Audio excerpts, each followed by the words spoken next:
Salam alaikum, bonjour tout le monde. Dans cette séance, on va voir l'organisation cellulaire.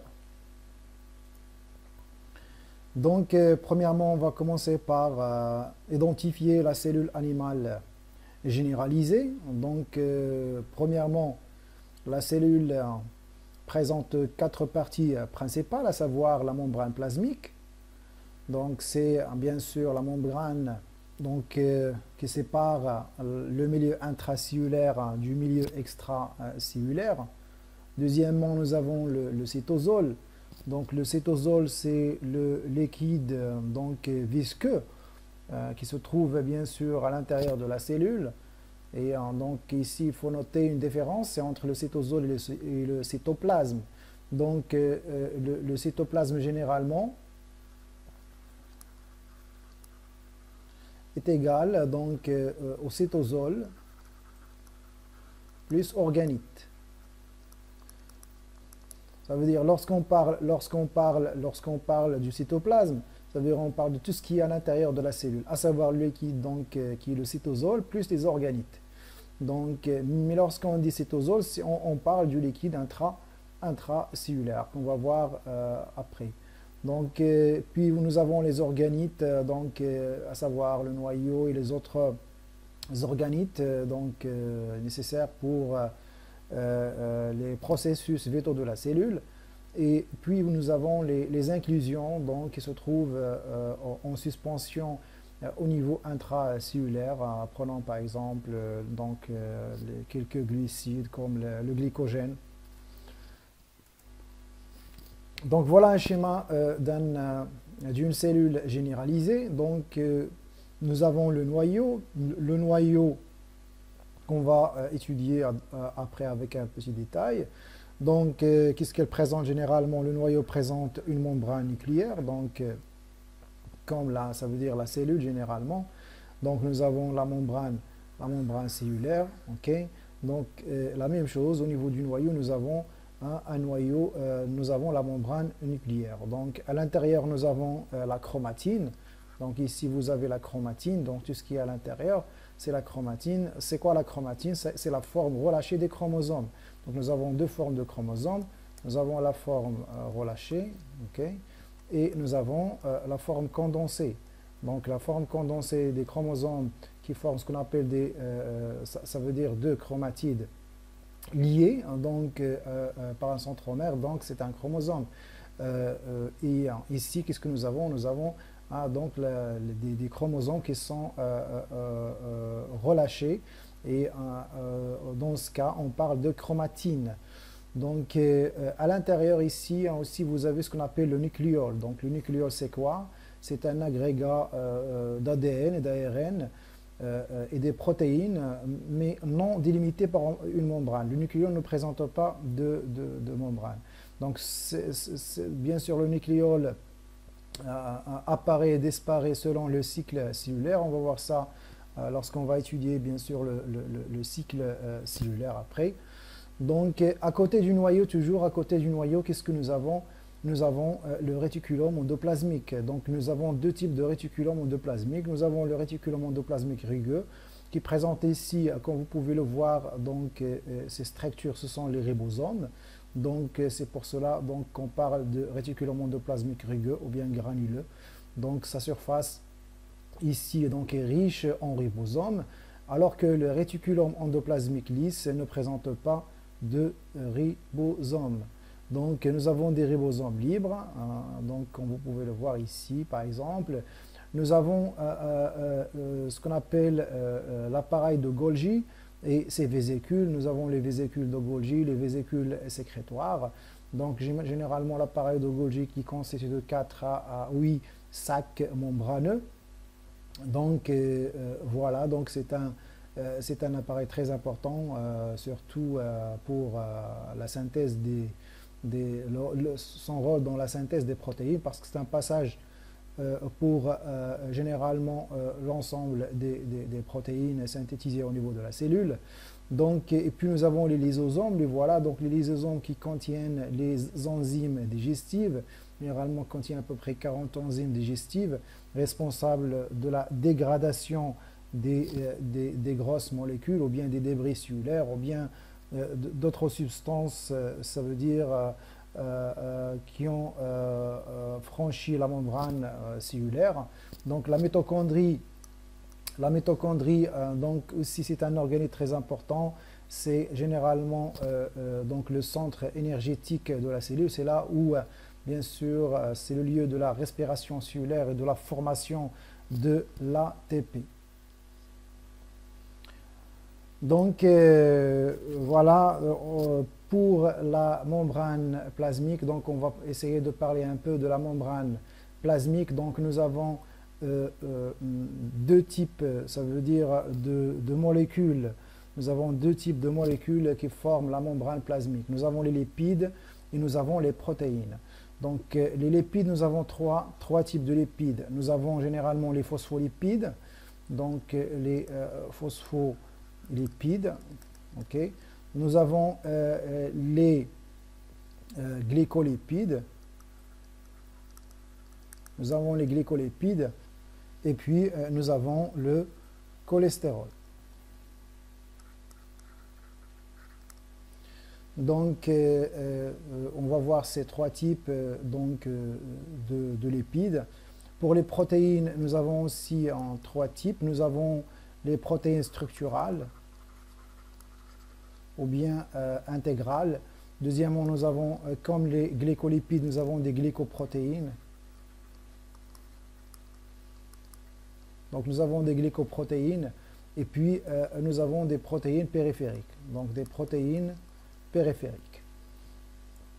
Donc ce schéma résume un peu ce qu'on a dit à propos de la structure de la membrane et les composantes de la membrane plasmique.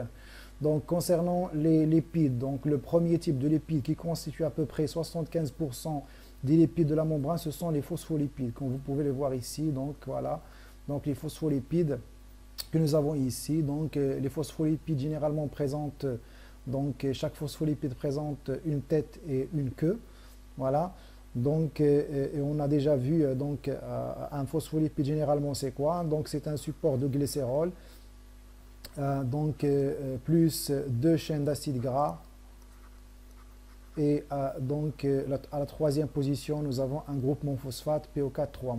Donc le groupement phosphate avec le glycérol forme la tête, donc la tête du phospholipide, alors que les deux chaînes d'acides gras forment la queue du phospholipide. La tête bien sûr donc elle est hydrophile alors que la queue elle est hydrophobe. Donc voilà, nous avons deux, bien sûr, pour la membrane plasmique, comme vous pouvez le voir, nous avons une double couche des phospholipides, c'est pour cela qu'on parle de la bicouche phospholipidique. Donc nous avons la couche externe et la couche interne. Donc le deuxième type des lipides, ce sont les glycolipides, donc ce sont des lipides, ou bien des phospholipides liés à un groupement glucidique, comme le cas ici, donc voilà, donc ce sont les glycolipides, donc ce sont des lipides liés à un groupement glucidique. Et ces groupements glucidiques, généralement, ils sont situés toujours au niveau de la face externe de la membrane, non pas au niveau de la face interne de la membrane. Et le troisième type de lipides, ce sont les stéroïdes, ou bien ici vous avez le cholestérol, comme vous pouvez le voir. Donc le rôle du cholestérol, c'est de renforcer la membrane plasmique. Concernant les protéines, donc nous avons trois types aussi. Donc nous avons les protéines structurales ou bien intégrales qui s'étendent donc entre les chaînes de phospholipides, comme vous pouvez le voir ici. Deuxièmement, nous avons les glycoprotéines, donc ce sont des protéines liées à un groupement glucidique. Donc aussi, ces groupements glucidiques liés aux protéines, ils sont situés toujours sur la face externe et non pas sur la face interne de la membrane. Et troisièmement, nous avons des protéines périphériques qui sont qui s'attachent lâchement soit à la face interne, soit à la face externe de la cellule. À rappeler que les glycolipides et les glycoprotéines généralement donc entre dans tout ce qui est communication cellulaire, tout ce qui est identification.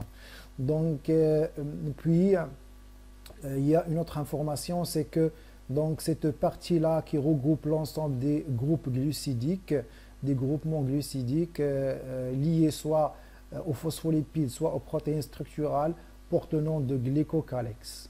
Okay, donc c'est quoi le glycocalex? C'est cette partie-là, donc supérieure, au-dessus de la membrane plasmique qui regroupe l'ensemble des groupements glucidiques.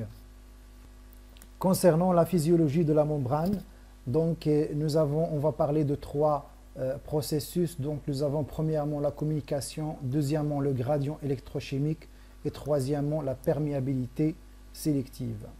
Donc concernant la communication, c'est la capacité qu'a une cellule de communiquer avec des cellules avoisinantes. Le deuxième processus, c'est le gradient électrochimique. C'est que nous avons la face interne de la membrane cellulaire, elle est plus négative que la face externe qui est positive. Donc, ce qui crée donc une tension au niveau de la membrane plasmique. Généralement, les principaux ions positifs à l'intérieur de la cellule, ce sont les ions K+, donc les ions potassium, et les principaux anions, ça veut dire ions négatifs, généralement ce sont les phosphates, les PO4 3-, et nous avons les acides aminés, donc qui sont chargés négativement au niveau des protéines. Okay? Donc, pour le milieu extracellulaire, généralement, nous avons les principaux cations ou bien ions positifs, ce sont les ions Na+, les ions sodium, et les principaux anions, généralement, ce sont les anions Cl-, donc les ions négatifs, Cl-. Donc cette distribution généralement crée un gradient de concentration, okay, donc, au niveau de chaque côté de la membrane plasmique. Et on va voir bien sûr l'intérêt de ce gradient électrochimique lorsqu'on va étudier le transport membranaire. Concernant la perméabilité sélective, qui est le troisième processus, généralement les membranes cellulaires ne sont pas perméables, mais donc dans certaines conditions, ils peuvent devenir perméables à certaines substances, bien sûr, qui sont très sélectives. C'est pour cela que nous avons quelques caractéristiques qui entrent en jeu. Premièrement, nous avons la liposolubilité. Prenons par exemple l'éthanol, les stéroïdes, l'ammoniac. Donc, ils peuvent traverser facilement parce que ces substances répondent au premier critère qui est la liposolubilité. Deuxièmement, nous avons la dimension. Donc, généralement, les molécules de petite taille peuvent passer facilement, les molécules de grosse taille ne peuvent pas passer. Prenons par exemple les acides aminés, les glucides, les hormones. Tout ça, ce sont généralement des substances de grosse taille, donc ils ne peuvent pas traverser la membrane plasmique. Troisièmement, nous avons la charge. Généralement, tout ce qui est chargé soit négativement, soit positivement, ne peut pas traverser la membrane plasmique, à savoir les différents ions ne peuvent pas traverser la membrane plasmique. Lorsqu'on parle, ça veut dire qu'ils ne peuvent pas traverser la membrane plasmique. C'est par rapport à quoi, bien sûr? C'est via, bien sûr, la bicouche phospholipidique. Ça veut dire entre les phospholipides. Mais on va voir qu'il y a d'autres moyens que ces substances peuvent utiliser pour bien sûr franchir la membrane plasmique. Donc c'est le quatrième critère, donc la présence de canaux et de transporteurs. Donc généralement parfois nous avons des canaux, des protéines avec canaux, okay, donc au niveau de la membrane plasmique, ou bien des protéines donc, qui vont jouer le rôle de transporteurs, qui vont transporter des substances de l'extérieur vers l'intérieur de la cellule ou bien de l'intérieur vers l'extérieur de la cellule. Donc ces substances, ces molécules généralement qui soit ils ont une taille qui est grande, voilà, et qui ne peuvent pas traverser la membrane via ça veut dire la voie normale, ou bien qui ont une charge soit négative, soit positive. Donc ces substances peuvent traverser soit à travers des canaux, ce qu'on appelle les pores, soit à travers, bien sûr, soit à l'aide des transporteurs. Maintenant, on va voir le passage de substances à travers la membrane plasmique. Donc, nous avons deux types de processus généralement concernant le transport donc, à travers la membrane plasmique. Nous avons les processus passifs et nous avons les processus actifs.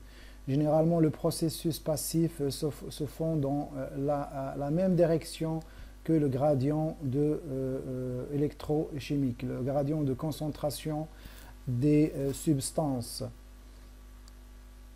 Donc, par contre, les processus passifs généralement se font dans le sens opposé du gradient de concentration. C'est pour cela que les processus passifs n'ont pas besoin de l'ATP, alors que les processus actifs généralement ont besoin donc de l'ATP, de l'énergie bien sûr. Donc pour les processus passifs, nous avons plusieurs types, à savoir la diffusion simple, l'osmose, la filtration, la diffusion facilitée. Donc concernant le premier processus qui est la diffusion simple, généralement la diffusion simple c'est le mouvement des particules à travers une membrane. Ici la présence du membrane dans la diffusion simple n'est pas obligatoire, donc parce que les particules généralement à l'aide de leur énergie cinétique ils peuvent se propager d'une zone à forte concentration vers une zone à faible concentration, donc d'une zone à forte concentration vers une zone à faible concentration jusqu'à l'obtention de l'équilibre. Concernant l'osmose, généralement ici on ne parle pas du mouvement des particules mais on va parler du mouvement de l'eau. Donc pour l'osmose généralement c'est le mouvement de l'eau d'une zone à forte concentration d'eau vers une zone à faible concentration d'eau à travers une membrane perméable à l'eau seulement. Donc cette membrane que vous avez ici sur le schéma n'est pas perméable aux particules. C'est pour cela que vous avez ça veut dire la même quantité de particules dans les deux schémas, donc ne varie pas parce que cette membrane-là ne permet pas le passage de ces particules. Elle permet seulement le passage de l'eau. Donc bien sûr ici sur cette région vous avez la concentration de l'eau par rapport aux particules, elle est faible que la concentration de l'eau par rapport aux particules à ce niveau-là. C'est pour cela que l'eau va traverser la membrane de la zone à forte concentration d'eau ici. Donc vous avez une forte concentration d'eau vers la zone donc à faible concentration d'eau. Jusqu'à ce qu'on va avoir bien sûr un équilibre entre les concentrations d'eau et de particules de chaque côté de la membrane, donc perméable à l'eau. Donc la diffusion simple c'était le mouvement des particules.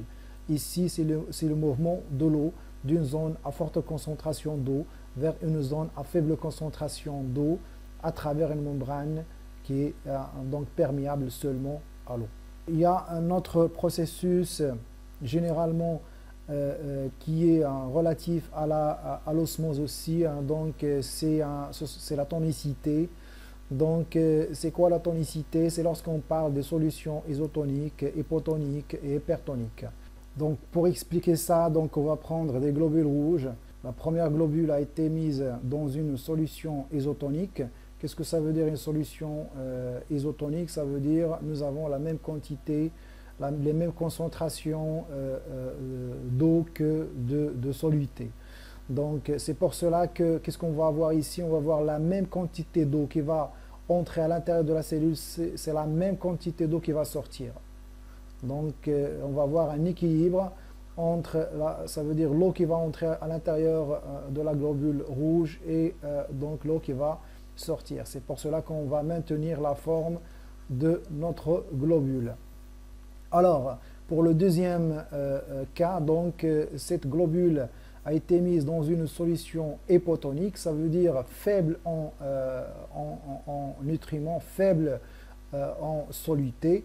Donc la concentration de soluté ici, donc, elle est très faible par rapport à la concentration des solutés donc, à l'intérieur du globule. C'est pour cela que l'eau va essayer donc d'équilibrer ces différentes concentrations. On va voir la quantité d'eau qui va entrer à l'intérieur sera plus importante que la quantité qui va sortir. Donc ici, on va voir un déséquilibre entre la quantité d'eau qui va entrer à l'intérieur de la cellule et la quantité qui va sortir. C'est pour cela qu'on va voir un gonflement de la globule rouge et même donc parfois donc ce gonflement peut avoir comme résultat donc un éclatement. Donc un éclatement de notre globule, ce qu'on appelle l'hémolyse.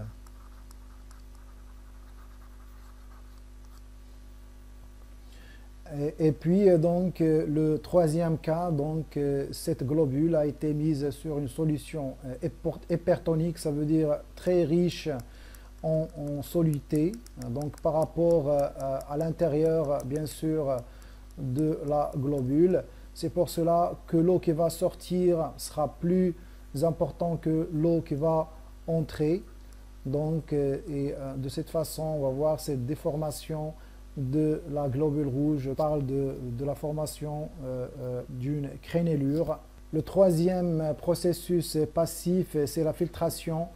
Donc, généralement, la filtration, on a dit que pour la diffusion simple, c'était le mouvement des particules. Okay? Donc pour l'osmose, c'était le mouvement de l'eau. Alors pour la filtration, généralement, c'est le mouvement des particules plus l'eau. Donc c'est le mouvement des particules plus l'eau d'une zone à forte pression vers une zone à faible pression. D'une zone à forte pression vers une zone à faible pression par force hydrostatique. Par force hydrostatique. Donc, l'exemple qu'on peut donner, c'est la filtration urinaire, bien sûr, où la pression artérielle va jouer le rôle de cette force hydrostatique. Le quatrième processus passif, c'est la diffusion facilitée. Donc, ce processus-là nécessite la présence de quelques protéines qui vont bien sûr jouer le rôle de transporteurs. Donc ces protéines vont déplacer des molécules de l'extérieur vers l'intérieur de la cellule. L'exemple qu'on peut illustrer ici, c'est le transport du glucose. Donc à travers ces molécules, ces protéines de la membrane plasmique. Donc, cette opération se fait sans l'intervention de l'ATP.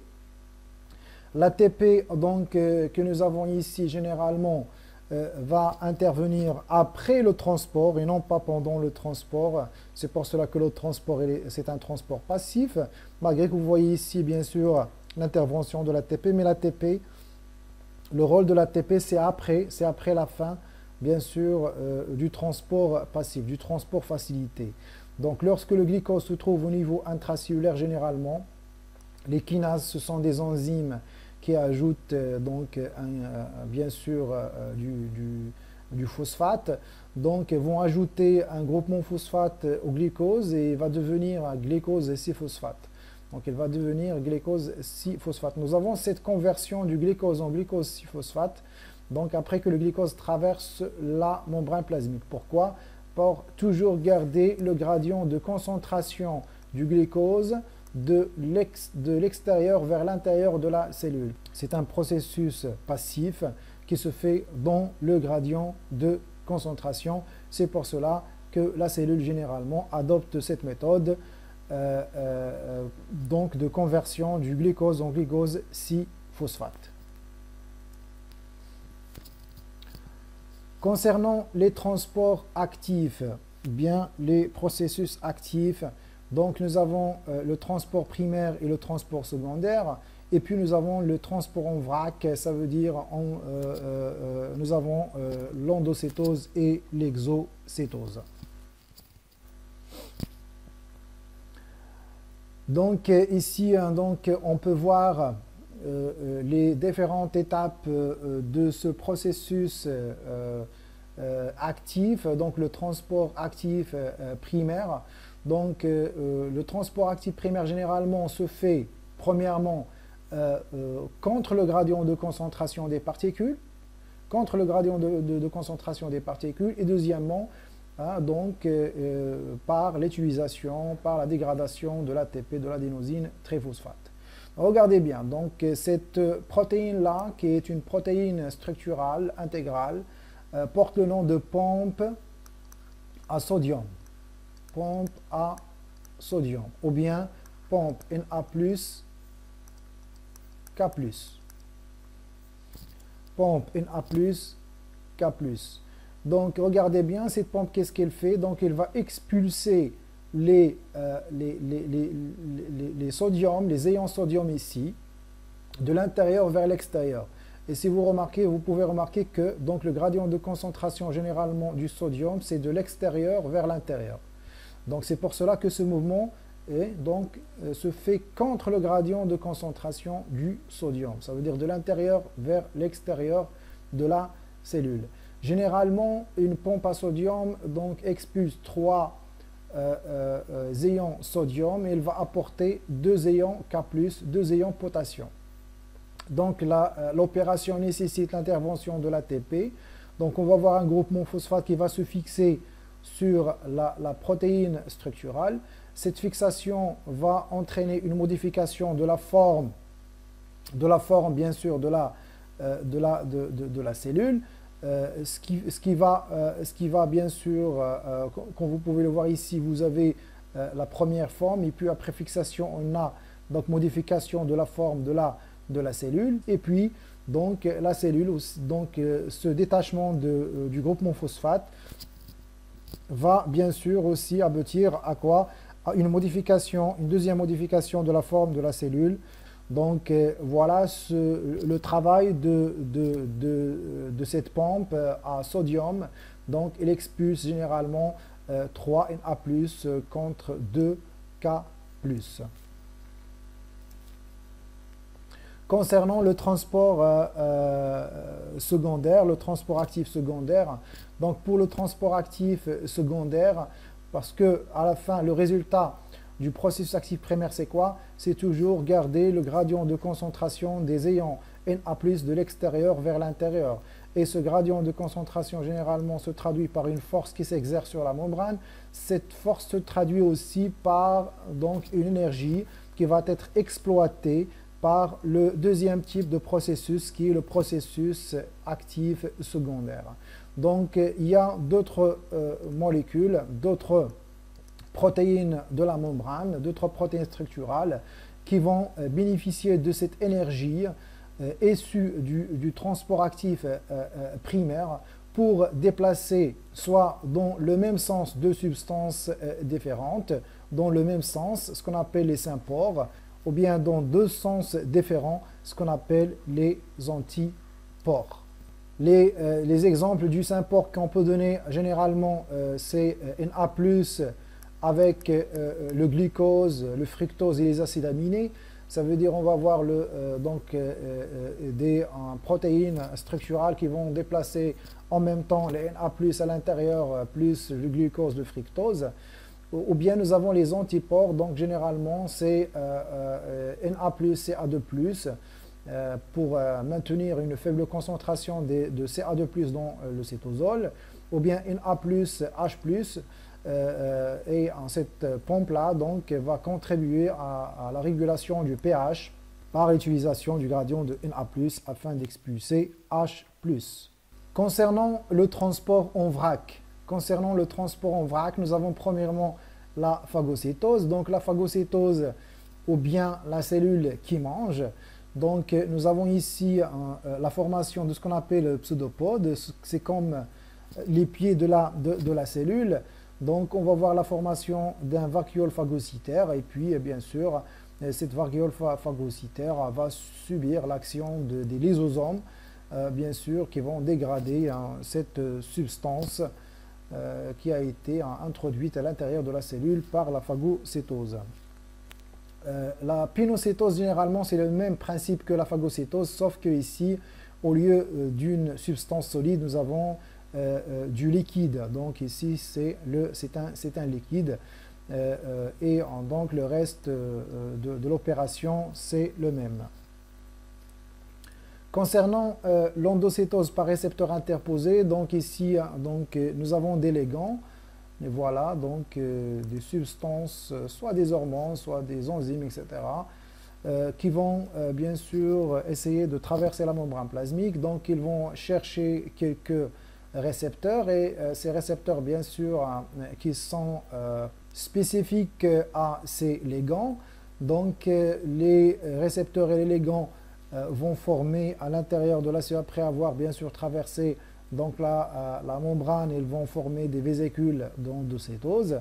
Donc ces vésicules d'endocétose, après l'opération qui va suivre, c'est qu'on va voir donc séparation des récepteurs avec les ligands. Puis les récepteurs, ils vont gagner la surface une autre fois donc pour recevoir d'autres ligands, alors que les ligands généralement vont subir l'action des lysosomes. Donc on va voir bien sûr dégradation de ces ligands.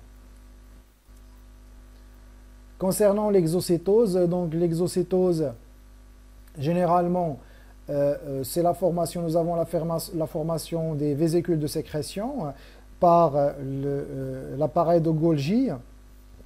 Et ces vésicules de sécrétion, ils vont s'attacher à la membrane plasmique et puis on va voir donc la déformation bien sûr de la membrane plasmique à ce niveau-là et après libération bien sûr du contenu de la vésicule de sécrétion. Donc ça c'est l'exocétose. Donc on arrive à la fin de cette séance. Merci à vous et à la prochaine fois.